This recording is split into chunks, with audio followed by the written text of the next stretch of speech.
아멘. 감사합니다.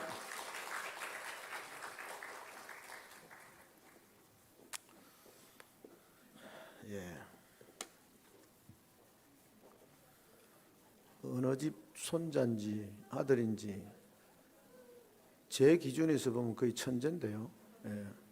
저는 학교 들어가기 전에 한글을 못 된 것 같은데 아주 또 부모님들이 할머니 할아버지가 잘 불러서 그런지 그 음정도 대충 적당하게 잘 따라가면서 하는 거 보니까 저는 외워서 하는데 글자를 또박또박하게 잘 읽는 거 보니까 여러분들 말고 제 수준에 볼 때 거의 천재 수준이다 그래. 우리 안에서 믿음 안에서 아이들이 잘 자랄 수 있도록 많이 기도하고 격려하고 축복하면 좋겠습니다. 우리가 성경을 이야기하거나 또는 말씀을 이야기하거나 교회 안에서 자주 쓰는 단어가 뭐냐 하면 섭리라는 말이죠. 섭리라는 말이 무슨 뜻인지 아세요? 섭리라는 말은 보통 우리가 일반적으로 섭리 이렇게 해서 한글 사전을 찾아보면 아프거나 병에 걸린 몸을 잘 조리하는 거, 잘 이렇게 관리하는 것, 조리하는 것, 그걸 섭리 그렇게 표현하기도 하고, 또 그 어떤 자연계를 지배하고 있는 원리, 원칙, 뭐 이런 법칙 이런 것들을 섭리라 그렇게 이야기를 합니다.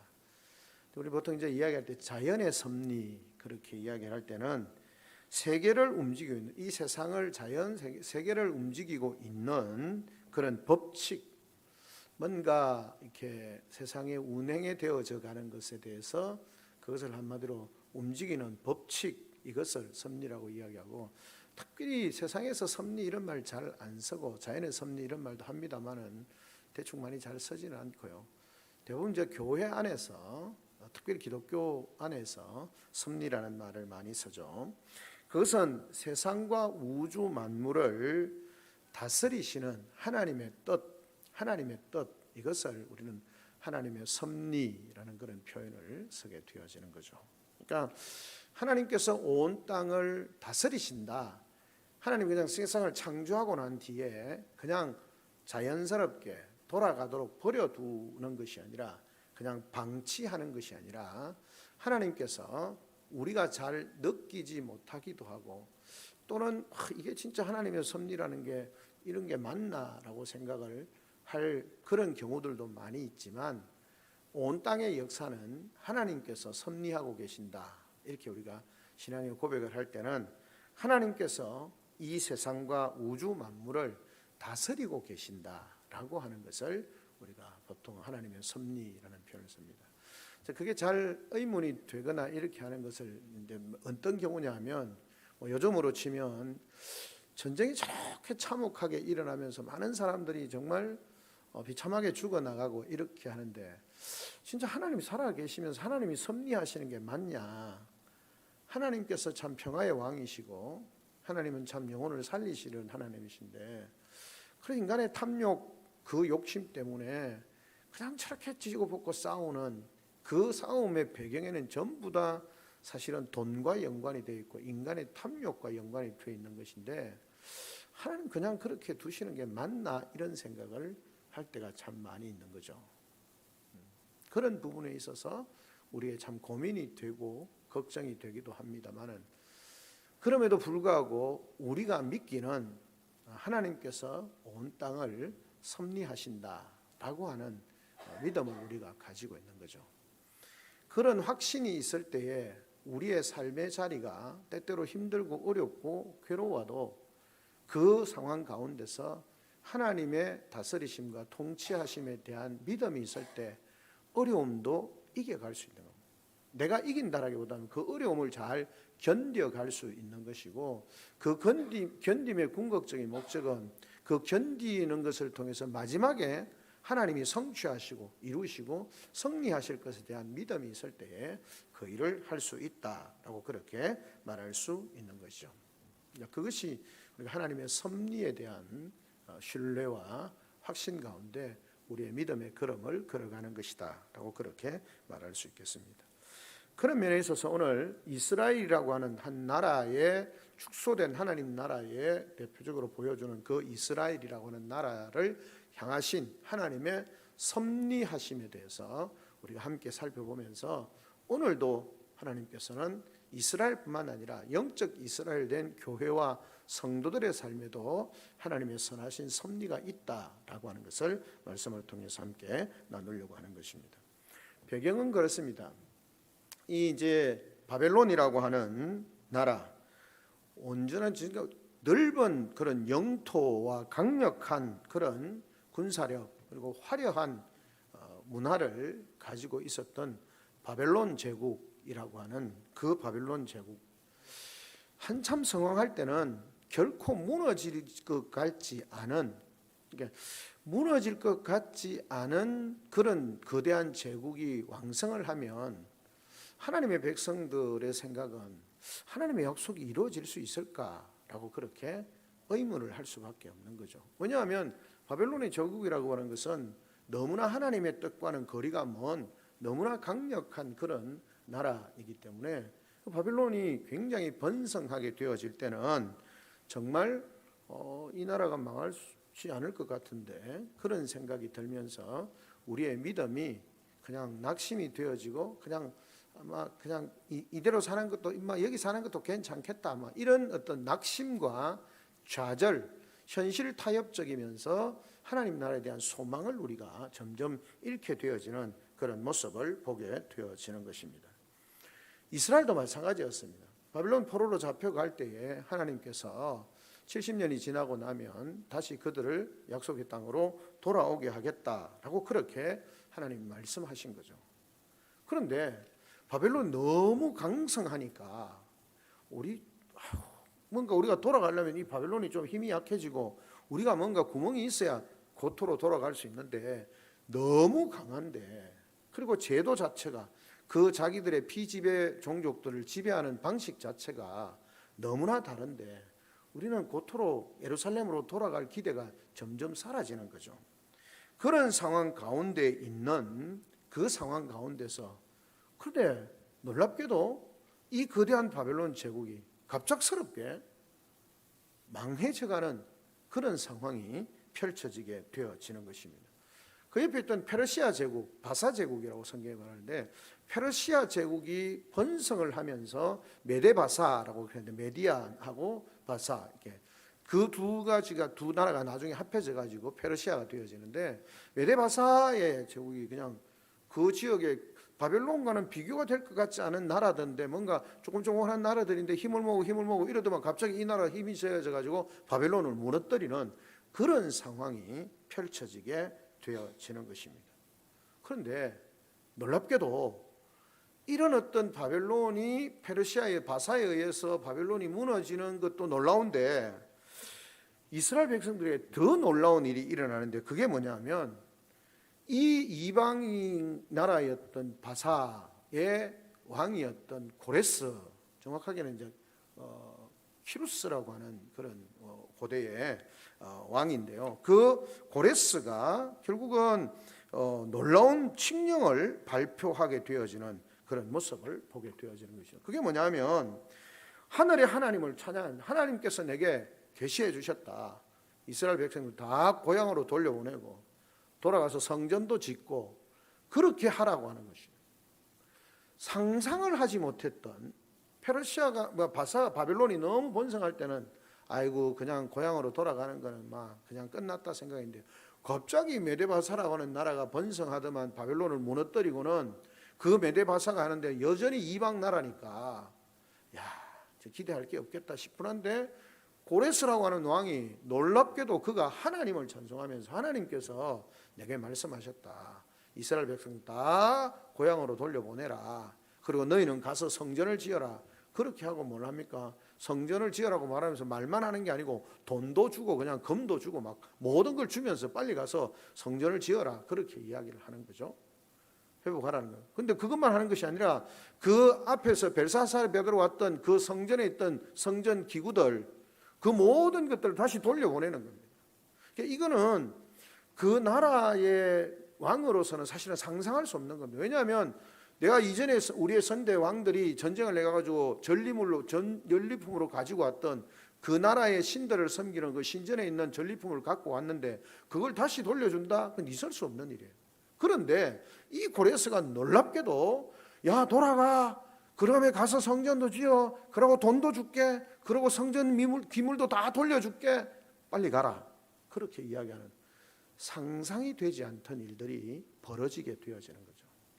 그것을 통해서 하나님께서는 우리가 생각할 때 사회적 환경이 너무 힘들고 어려워서 이건 가능하지 않아 보이는 그 상황인데, 하나님께서는 하나님의 일을 이루어 가시는 것은 놀랍게도 하나님의 약속은 신실하게 이루어지고 성취되어진다는 사실을 우리에게 보여주는 거죠. 그러면서 결국은 하나님께서 모든 열방을 다스리고 계신다라고 하는 것을 우리에게 보여주고 계시는 것입니다.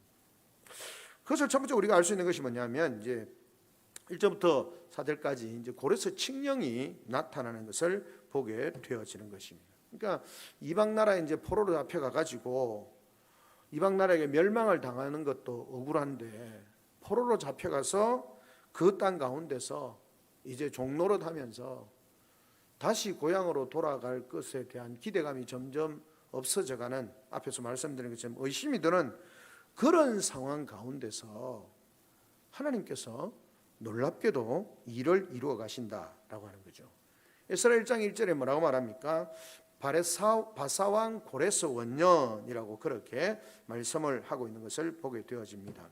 이것은 포로 귀환에 대한 그런 이야기의 배경이 되어지는데, 세계 역사적으로 세계사적으로 보면 이 시기가 언제냐 하면, 그 바사 페르시아가 시작을 하면서 앞에 말씀드린 것처럼 본래는 처음부터 페르시아가 되는 것이 아니고 메데 바사 지역의 두 나라가 이렇게 합해져 가지고 되어지는 것인데, 그 페르시아의 왕이었던 키루스 원년이라고 세계사, 일반 세계사에 보면 키루스 원년이라고 그렇게 말합니다. 그게 주전 539년에 일어난 일이었다는 거죠.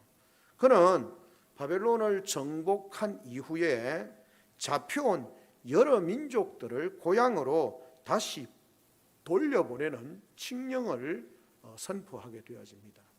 사실 우리가 이스라엘 백성들이 출애굽하는 과정을 보면 그 바로 왕이 이스라엘 백성들을 안 보내려고 합니다. 왜 안 보내려고 합니까? 이 종들이라고 하는 것은 굉장한 자산이거든요. 굉장한 자산이에요. 종들이라고 하는 것은 재산이죠.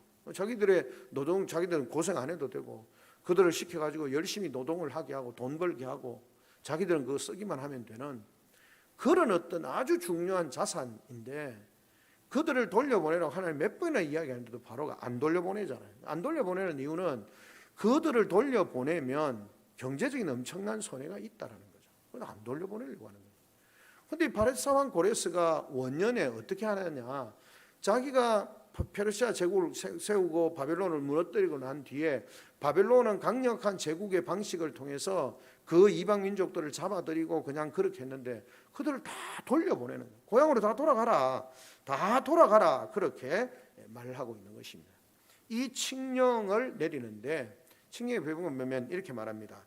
예레미야의 입을 통해서 하신 말씀을 이루려 함이다 라고 그렇게 말씀을 하고 있는 것을 보게 되어지는 것입니다. 그러니까 하나님께서 이 고레스를 통해서 칙령을 공포하게 하고 조서를 내려서 선포하게 하는 이유가 뭐냐 하면, 일반 세상 사람들은 고레스가 여러 가지 정치적인 고려를 하기도 했지만, 성경은 그것을 뭐라고 말하냐면 예레미야의 입을 통하여 하신 말씀을 이루려 하심이라 라고 그렇게 말씀을 하고 있는 것을 보게 되어지는 것입니다. 그러니까 하나님께서 예레미야를 통해서 하신 말씀, 포로로 잡혀간 이후에 70년이 지나고 난데 너희들의 고향 고토로 다시 돌아오게 할 것이다 라고 하시는 예레미야 선지자를 통해서 하신 말씀의 성취를 위해서 고레스라고 하는 이방 왕으로 하여금 정말 얼토당토 안 하는, 정말 왕으로서는 이거 굉장히 멍청해 보이는 제도를, 정책을, 조서를 내리는 그 일을 하게 하는 겁니다. 굉장히 고레스가 똑똑한 왕인데요, 이런 정책을 펼칠 거라고는 아무도 생각 못했을 겁니다. 그런데 고도의 정치술이겠죠. 하나님께서 에레미야의 입으로 선포한 것들을 성취하기 위해서 그들을 이야기하고 있는, 그들을 고레스의 칙령을 통해서 돌아가게 하는 그런 모습을 보게 되어지는 것입니다. 에레미야 25장 11절에서 14절에 보면, 29장에 보면 그렇게 말합니다. 에레미야 선지자 이스라엘 백성들이 포로로 끌려갈 것이지만 70년이 지나면 하나님이 다시 돌아오게 하실 것이다 라고 그렇게 선포를 하셨습니다. 바빌론 포로로 잡혀가는데 70년이 지나면 너희가 돌아올 것이다 라고 그렇게 말씀을 하시는 거예요. 그 말씀을 이루기 위해서 하나님이 고레스로 하여금 그 정책을, 그 모든 포로민들을 자기 고향으로 돌아가게 하는 그런 모습을 보게 되어지는 것입니다. 하나님께서는 이 예언을 성취하기 위해서 바로 바사왕 고레스의 마음을 감동시키셨다라고 그렇게 말씀을 합니다. 1절에 보면 하신 말씀을 이루게 하시려고 바사왕 고레스의 마음을 감동시키매 그가 온 나라에 공포도 하고 조소도 내려 이르되, 바사왕 고레스가 말하노니 하늘의 하나님 여호와께서 세상 모든 나라를 내게 주셨고 나에게 명령하사 유다 예루살렘에 성전을 건축하라 하셨으니, 여러분 이 왕이 누굽니까? 이방 왕이에요. 페르시아의 왕이에요. 그런데 그가 뭐라 말합니까? 하늘의 하나님 여호와께서 모든 나라를 내게 주셨고, 그리고 그 하나님께서 내게 말씀하시기를, 여기 나오는 것처럼 모든 백성들로 하여금 이 명령하 유다 예루살렘에 성전을 건축하라 하셨나니, 여러분 페르시아에 자기들이 섬기는 신이 있습니다. 그 신전을 섬기는 것이 아니라, 그들을 위해서 그 신전을 만들어내는 것이 아니라 예루살렘으로 돌아가서 하나님을 섬기는 하나님의 성전을 그렇게 다시 회복하라라고 그렇게 말씀을 하셨다는 겁니다. 놀랍지 않습니까? 또 이방 왕에서 어떤 이런 일들이 일어날 수 있겠는가 하는 것입니다. 하나님께서 하나님의 말씀을 성취하게 하기 위해서 주도적으로 하나님께서 역사를 인도하고 계시고 다스리고 계시고 섭리하신다. 하나님의 뜻을 이루기 위해서 이방 왕 고레스의 마음이라도 하나님이 주장하시고 역사하시고 정책을 입안하게 하고 그것을 실행하게 하시는 하나님께서 온 땅을, 그 왕을, 그 나라를 궁극적으로 다스리고 계신다라고 하는 사실을 우리에게 말씀해 주고 있습니다. 구약에 보면 이스라엘 백성들 외에 이방의 나라들은 주로 어떻게 사용되어집니까? 소선지서를 보면 보통 이방의 나라들은 어떻게 사용돼요? 바벨론도 그렇고 메데바사도 그렇고 주로 뭘로 사용하신다 그럽니까? 이스라엘 백성들이 불순종할 때에 막대기로, 징계의 도구로 그들을 사용하신다라고 말하는 거죠. 우리가 잘 아는 것처럼 특별히 하박국의 같은 경우도 그렇잖아요. 이스라엘 백성이 막, 하박국 선지자가 막 이스라엘 백성들이 범죄하고 막 이러니까, 하나님 이스라엘 백성들이 이렇게 범죄하는데 그냥 두실 겁니까? 내가 사용할 거다. 그들을 징계할 거다. 내가 바벨론을 몽둥이로 사용해서 그 이스라엘을 징계할 거다. 하나님 바벨론은 이스라엘보다 더 나쁜데요. 그래도 징계로 사용하고 그들은 그들의 죄값은 그들도 받는다. 하나님 주로 이방의 강력한 나라들은 도구로 징계의 도구로, 막대기로 사용하신다는 거죠. 그런데 지금 이 고레스 왕 원년에는 하나님께서 이 페르시아의 고레스 왕을 어떻게 사용합니까?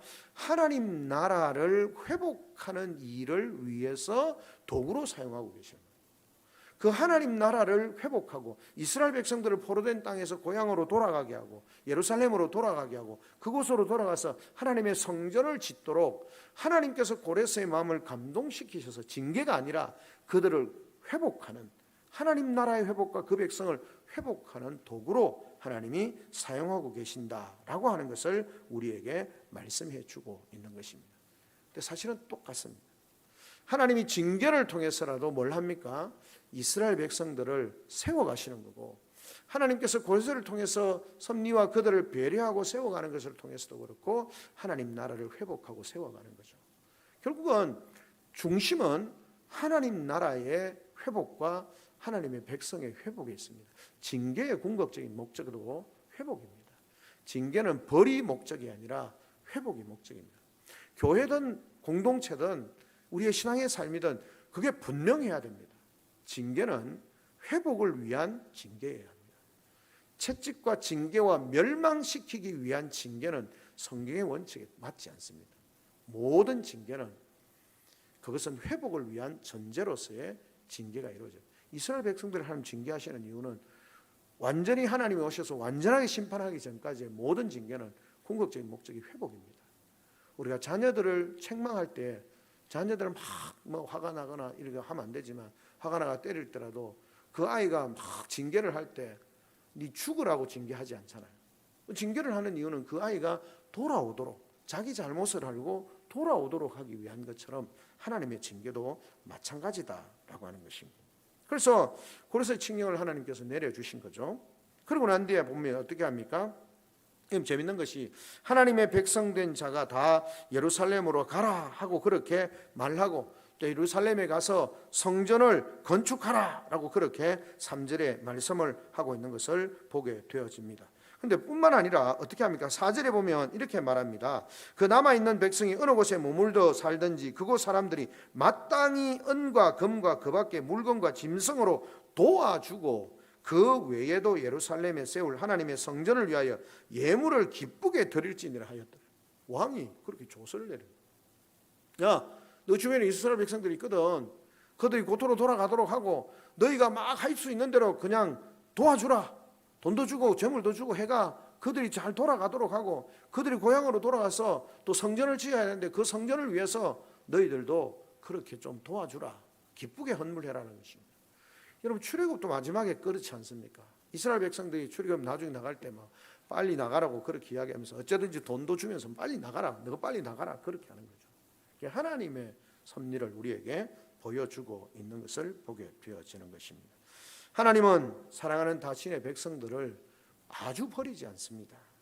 여러분, 하나님께서 성전을 재건하라고 하실 때 그 성전을 재건하고 하나님 나라를 세워가라고 하실 때에 말로 끝나는 것이 아니라 어떻게 합니까? 심지어 이방 나라 백성들에게까지 그 이스라엘 백성들을 도와주라고 하나님께서 성전을 재건하라고 하시고 그들을 돌아가라고 하실 때 그들에게 필요를 따라서 하나님이 공급해 주신다. 우리가 상상할 수 없는 방법으로 하나님이 공급을 해 주시는 겁니다. 우리가 하나님의 뜻을 잘 분별하고 따라가야 할 때 우리가 생각할 때 이렇게 가면 안 될 것 같아 보여도 하나님의 뜻이 분명하고 하나님이 기뻐하시는 것이 분명하면 하나님이 인도하시기도 하고 채워주신다는 겁니다. 그 믿음이 우리 속에 있어야 합니다. 그게 안 되니까 우리의 대부분은 어떻습니까? 우리가 자꾸 계산해가지고 이거는 이렇게 해보고 저렇게 해보고 그렇게 하면 안 될 것 같아요. 하지 맙시다. 그렇게 하면 하나님 나라 무조건 무책임하게 무조건 크게 벌려놓고 하면 된다 이것이 아니고 우리가 신중하게 정말 이 상황에서 하나님의 인도하심을 받는 게 이게 맞냐? 이 건물을 짓는 게 맞냐? 이 땅을 사는 게 맞냐? 뭘 하는 게 맞냐? 하나님의 인도하심을 지도자들이나 교회가 잘 받고 결정을 하고 지금으로는 무리해 보여도 가면 하나님이 채워주신다는 거예요. 그걸 우리가 믿을 때에 하나님의 일을 할 수 있습니다. 우리의 생각에 한계에 머물러 있으면 하나님 우리의 일은 할 수 있을지 모르지만 하나님의 일을 하기는 어려울 때가 많습니다. 그걸 우리는 생각해야 하는 것입니다. 첫 번째 이렇게 고레스의 칙령을 통해서 하나님께서 이스라엘 백성들을 향하여 하나님의 선하신 인도를 우리에게 보여주고 있는 거죠. 자, 하나님은 이렇게 인도하셨습니다. 펼쳐놓으셨습니다. 그 다음에 중요한 게 뭡니까?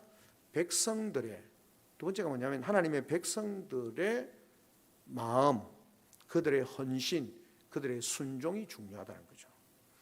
5절부터 보면 이렇게 말합니다.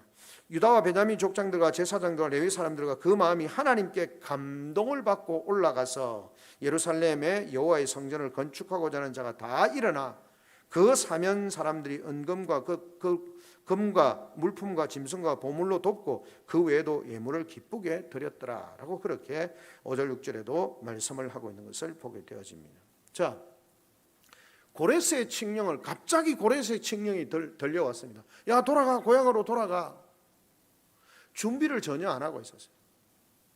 처음에는 성경에 보면 이스라엘 백성들이 처음에는 고토에서 그냥 뿌리를 내리지 않고 우리 곧 돌아갈 건데 막 이렇게 하는데 선지자들이 그렇게 말합니다. 야, 너 70년 살아야 돼. 그러니까 거기다 집도 짓고 직장도 구하고 그리고 열심히 성실하게 그 삶 현장에 살아야 돼. 그러나 70년이 지나면 넌 돌아가야 돼. 70년 동안 살 거기 때문에 오늘 내일 갈 거 아니기 때문에 70년 동안 너 열심히 살아야 돼. 그 삶의 자리에서 바벨론에서 열심히 살아야 돼. 직장도 구하고 집도 짓고 열심히 살아야 돼. 70년이 되면 돌아가야 돼. 근데 이제 여기 두 가지가 문제가 생기는데, 하나는 뭐냐면 뿌리 내려 살아야 돼 이렇게 하면 저것들이 믿음이 없어서 그렇다, 나가는 인생길인데, 그런데 성경 분명히 말합니다. 70년 살 거니까 집도 사고 그렇게 해야 돼 라고 말씀하는 거예요. 또 하나는 뭐냐면 그렇게 살다가 보면 정착이 되어지면 70년이 됐는데 나중에 이스라엘도 마찬가지다. 올해는 안 갈란다. 여기가 좋사오니 그냥 여기 있어란다. 그렇게 양극의 어떤 조금 부정적인 현상들이 일어나긴 하지만 그럼에도 불구하고 원칙은 분명하게 70년이 살 거기 때문에 그렇게 살아야 되고, 지나면 70년 지나면 하나님이 돌아가라고 하면 가야 돼. 근데 뜬금없이 정말 하나님께서 고레스를 통해서 그 백성들로 하여금 고향으로 돌아가야 돼 라고 그렇게 말했을 때 그들의 마음이 정말 모두가 기뻤을까요? 아니면 야 이제 기껏 3, 40년 고생하다가 겨우 자리 잡아가 이제 10년, 20년 지났는데 또 가야 된다고? 그냥 바벨론 땅에서 그 화려한 문화와 그냥 대단한 건축물과 이런 것들이 권력이 있는 그 나라에 그냥 여기 대도시에 살면 좋겠는데, 그냥 제국 중심의 도시에 살면 좋겠는데, 왜냐하면 유다는 바벨론 제국에 비하면 유다는 변방이거든요. 전쟁 이후에 황폐화되어지고 엄청나게 어려운 상황이라는 거죠. 그런데 나는 이미 도시 문화에 익숙해 있고 여기에 적응이 돼 있는 상황, 내가 여기서 살고 싶은데 다시 돌아가야 된다고? 안 가고 싶은 생각이 드는 거죠. 그래서 그런 부분들이 있는 거죠. 우리 아이들이기도 하고 그렇지만 서울 가면 지방으로 잘 안 내려올라요. 뭐 필요하니까 거기 있겠다 싶어요. 근데 한 번씩 그런 생각이 듭니다. 저게 있는 게 하나님 뜻 맞나? 제가 개인적으로 볼 때는 아닐 것 같을 때도 있는데, 서울이 살기가 좋다고 안 내려온대요. 서울 가면 잘 안 내려오려고 그래요. 이게 신앙적으로 좀 생각해 볼 필요가 있는 부분인데, 하여튼 청년들이 그런 경우들이 많으니까 이게 마찬가지라는 거죠. 여기 황폐화된 변방 작은 곳으로 돌아가려고 하느냐? 그렇지 않을 때가 많다는 거죠. 그런데 놀랍게도 오늘 본문에 말씀을 합니다. 하나님께서 그 마음에 고레스의 마음을 감동시키는 것처럼 그 백성들의 마음도 하나님이 감동케 해주셨다는 거예요. 하나님은 고레스의 마음만 감동시키는 것이 아니라 유다와 베냐민 족장들과 제사장들과 레위 사람들, 포로 잡혀갔던 많은 사람들의 마음에 감동을 시키셔서 예루살렘 성전으로, 우리가 중요한 게 이 땅에서 경제적으로 여유하게 사는 것이 아니라 고통 하나님의 이름을 두시고 하나님의 영광을 두르고 하신 그 예루살렘으로 돌아가서 하나님의 성전을 건축하는 것이 중요하다, 우리는 돌아가야 돼 라고 생각하는 헌신된 사람들이 생겼다라는 것입니다. 예루살렘은 그들이 지금 머물고 있는 바벨론에 비하면 황폐화되어진 땅이지만, 물리적으로 육신적으로 보면 황폐한 땅이지만 그곳은 하나님의 영광이 임하는 거룩한 땅이라는 거예요. 그곳에 하나님의 회복의 역사를 위해서 그 일에 헌신해야 하는 것입니다. 하나님이 그렇게 감동을 주시는 겁니다. 우리는 어떤 일들을 계획할 때에 하나님이 다 감동을 주시면 좋은데, 감동을 주시는데 어떤 사람은 감동을 받고 어떤 사람은 감동을 안 받아요. 그래서 사실 하나님 나라의 역사는 감동을 받고 헌신한 사람들을 통해서 이루어져요. 부인할 수 없어요. 부정할 수 없어요. 바빌론에 사는 사람들에게 하나님이 다 감동하셨잖아요. 어쩌면 다 감동하신 거예요. 하나님 누구 구별해가 이쪽 라인은 감동 주고 이쪽 라인은 안 될 것 같아요. 감동 아니에요. 아니에요. 하나님이 다 감동을 주셔서 동일하게 말씀을 통해서, 성령 역사를 통해서 감동을 주시는데, 어떤 사람은 그 하나님의 역사하심보다 내가 지금 살고 있는 삶의 자리가 더 중요하니까 그 위에 머물러 있고 싶은 거예요. 또 한쪽 사람은 하나님의 감동을 받아서 내가 이 삶의 터전을 다 버려두고 하나님 나라와 복음을 위하여서 내가 예루살렘으로, 하나님의 약속의 말씀의 성취를 따라서 내가 예루살렘으로 가겠다, 있는 놈도 다 팔아가지고 예루살렘에 내가 이 도시 생활에 익숙한 내 삶을 그 유다로 예루살렘으로 그 변당으로 황폐한 땅으로 내가 가겠다. 거기에 가서 하나님의 성전을 짓고 하나님 중심의 삶을 내가 좀 살겠다. 그런 헌신된 마음들이 생기게 되어지는 거죠. 하나님은 하나님의 마음, 고레스의 마음을 감동시키실 뿐만 아니라 그 백성들의 마음도 감동을 시키신다라고 하는 사실을 우리가 기억해야 하는 것입니다. 사랑하는 성도 여러분, 오늘도 마찬가지입니다. 하나님께서는 하나님 나라와 복음을 위해서 말씀과 기도 가운데 하나님의 성령의 역사를 통해서 감동케 하십니다. 생명사랑 축제를 앞두고 있고 우리 중고등부 이번 주 토요일에 친구 초청 데이를 하는데 그 일을 위해서 하나님이 감동하십니다. 근데 보면 똑같은 교사, 똑같은 성도들, 똑같은 학생들인데 어떤 사람은 하나님께서 그 마음에 주신 말씀을 받아 맞아 우리가 해야 돼. 하나님께서 내게 그런 뜨거운 마음을 주셔서 기도하고 나가서 전도하고 친구 데려오려고 하고 그런 사람이 있는가 하면 아유 행사하겠지 뭐 알아서 하겠지 뭐 내 하나 가는 것도 힘들어 죽겠는데 뭘 친구를 데려가. 그렇게 하면 한쪽은 하나님의 감동을 받아서 충성하고 한쪽은 그냥 내 삶의 안위를 위해서 평안하게 사는 거죠. 그런 부분이 우리 속에 드러납니다. 부정할 수 없습니다. 근데 문제는 그렇게 일어나는 것까지는 좋은데 서로에 대해서 불편한 심정을 교회는 불편한 심정을 가지면 안 돼요. 근데 하나님이 좀 원망이 될 수는 있습니다. 같이 하면 좋은데 왜 안 하냐? 뭐 우리가 좀 더 안 하냐 이렇게 하지 말고 하나님 우리에게 다 감동 주시는데 좀 더 기도하면서 열심히 해봅시다. 그렇게 하고 끝내는 거예요. 내게 주시는 감동을 따라 하면 됩니다. 감동이라는 표현이 이상한데 헌신 안 하는 사람은 적당하겠지 뭐 그래 열심히 그냥 뭐 그렇게 하냐 이렇게 하는가 하면 또 열심히 하는 사람들은 저것들은 하지도 안 하고 여러분 그러면 교회는 더 큰 어려운 상황을 직면하게 돼요. 서로에 대한 불신이 생겨요. 우리 공동체는 하나님이 은혜 주시면 은혜 주시는 대로 열심히 충성하고 그냥 그렇게 안 하면 아직까지 하나님의 은혜가 좀 부족한 보다. 또 하나님이 크게 역사하시면 때가 되면 또 하겠지. 그냥 기도하고 그냥 그렇게 가는 거예요. 그렇게 해야 공동체가 어떤 일이 잘 되고 안 되고를 떠나서 그 안에 공동체 안에 서로의 비교나 다툼과 분쟁이 일어나지 않습니다. 교회는 절대 분쟁하면 안 됩니다. 제가 늘 이야기해요. 교회는요 싸우면 누구만 좋아진다고요? 사탄만 좋아요. 교회 싸움에서 이기는 사람 지는 사람 없습니다. 결국은 사탄만 이기고 교회는 처참합니다. 서로 깔짓 뜯고 싸우고. 최근에 저희들이 몇몇 교회에서 이제 대구에도 있고 몇몇 교회 목사님들이 걱정이 돼서 이제 전화를 옵니다. 주변에 뭐 어떻게 될 것 같노? 나도 모르겠습니다. 그렇게 나오고 나면 계속 목회할 수 있겠나? 모르겠습니다. 상처밖에 안 남겠죠. 결국 상처밖에 안 납니다. 하나님은 백성의 마음, 고레스의 마음도 움직이시고 백성의 마음도 움직이신다. 그러므로 하나님의 주권적 섭리와 하나님 나라 백성의 거룩한 삶, 이것이 사실은 조화가 되는 거죠. 하나님의 말씀에 순종하는 하나님의 백성들의 거룩한 삶과 하나님 강권적으로 역사하시는 섭리가 잘 어우러질 때에 하나님의 놀라운 역사가 나타나는 거죠.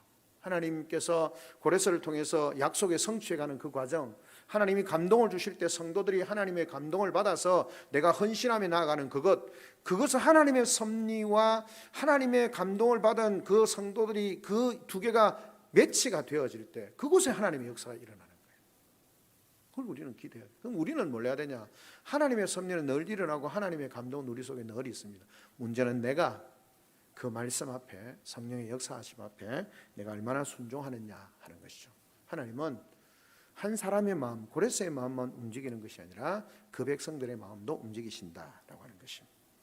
마지막으로 짧게 생각하는 것은 뭡니까? 하나님께서 그냥 예루살렘으로 돌아가는 것으로 끝나는 것이 아니라 성전을 회복하라는 것으로 끝나는 것이 아니라 어떻게 합니까? 성전을 회복하는 일을 위해서 기쁘게 헌신하라, 그 제물을 드려라, 그렇게 말할 뿐만 아니라 하나님께서 하실 수 있는 그 어떤 고레스의 왕의 마음을 감동시켜서 어떻게 합니까?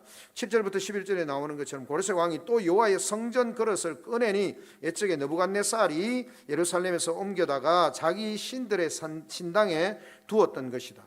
그러니까 전리품이에요. 이스라엘의 하나님을 섬기던 예루살렘 성전에 있던 그 신들을 섬기던 기물들을 가지고 와서 자신들의 신전의 신당에다 창고에다 넣는 건 뭡니까? 이스라엘이 그 하나님이 패배했다는 거예요. 자기들의 신이 승리했다는 거예요. 그런데 이 고레스가 그 성전 기물을 다 예루살렘으로 다시 돌려보내는 것입니다. 다 돌려보내는 것입니다. 왜냐하면 역대하 36장 7절 이하에 보면 조금 더 자세하게 나오는데 느부갓네살이 또 여호와의 전 기구를 바벨론으로 가져다가 바벨론에 있는 자기 신당에 두었다. 그리고 성전을 무너뜨린 바벨론 왕 느부갓네살은 성전 기구들을 가져다가 자기의 신전에 두었다고 그렇게 말하는 것입니다.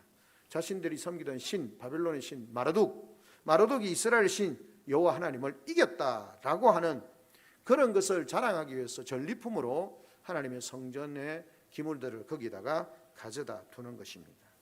그런데 그 바벨론을 점령한 고레스가 그들의 신전에 있었던 기구들을 다시 이스라엘 백성에게 주어서 이것을 하나님의 전에다가 다시 가져다 놓으라는 것입니다. 왜? 하나님께서 온 세상의 진정한 통치자다. 그래서 고레스가 뭐라 말합니까? 하늘의 하나님 여호와께서 내게 말씀하셨다. 그리고 성전을 다시 짓고 그 성전 기구를 다 다시 갖다 놓으라. 그 백성들을 돌려보내라. 그 모든 제국을 통일한 고레스에게 누가 명령합니까? 하나님이 명령하시고 하나님의 명령을 고레스가 순종하는 거예요. 그럼 누가 진정한 통치자입니까? 하나님이 진정한 통치자를 보여주는 거예요. 하나님께서 그 일을 이루시고 있는 그런 모습을 보게 되어지는 것입니다. 그래서 성경 예루살렘으로 다시 돌아오는 성전 기구들을 하나하나 숫자까지 자세히 기록을 하고 있는 것을 보게 되어지는 것입니다. 왜 그렇게 했냐?